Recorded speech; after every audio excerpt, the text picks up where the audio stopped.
मुल्तान से आपको आगाह कर रही हैं यूनियन कौंसिल 38 में कॉर्नर मीटिंग से खिताब करते हुए जमात इस्लामी के रहनुमा डॉक्टर इमरान गोराया ने कहा कि इस बार तराजू जीतेगा। अवाम तमाम सियासी पार्टियों को आजमा चुके हैं और बाकी तमाम पार्टियों के बयान ये अवाम में फ्लॉप हो चुके हैं। उन्होंने कहा जमात इस्लामी जीत कर अवाम को उनकी महरूमियों से निजात दिलाएगी। इस मौका पर कसीर तादाद में नौजवानों और अहलिया ने हल्का ने शिरकत की। नौजवानों की जानिब से फलक शिगाफ नारे भी लगाए गए।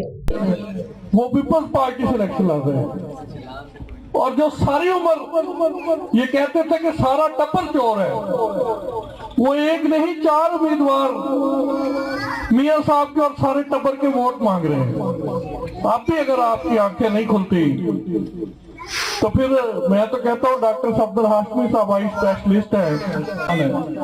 अगर आपके बच्चे पूरे हो गए हैं तो फिर आपने अपनी खातून को मैदान में उतार दिया, लेकिन सीट अपने खानदान में रखी।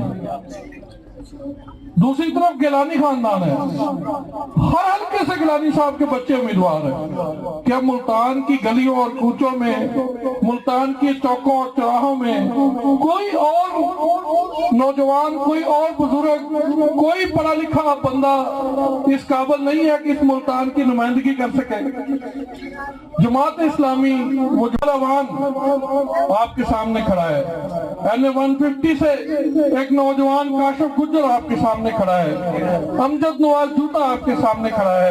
आमिर शाह साहब को आप जानते हैं कि वो कोई प्राडो और लैंड क्रूजर वाले नहीं है। वो आपकी गली और मोहल्ले के अंदर रहते हैं, एक छोटी सी गली के अंदर रहते हैं। उनका कोई बहुत बड़ा बंगला, उनका महल या उनकी कोई 20 फुट ऊंची दीवार नहीं है जिसके अंदर आप नहीं देख सकते, जिसके दरवाजे आज गुजर रहे हैं, लेकिन नहीं आएंगे, ये आपको नहीं मिलेंगे। इस बात का हमें आपको बताने की जरूरत नहीं है, आपको पहले भी तजुर्बा है।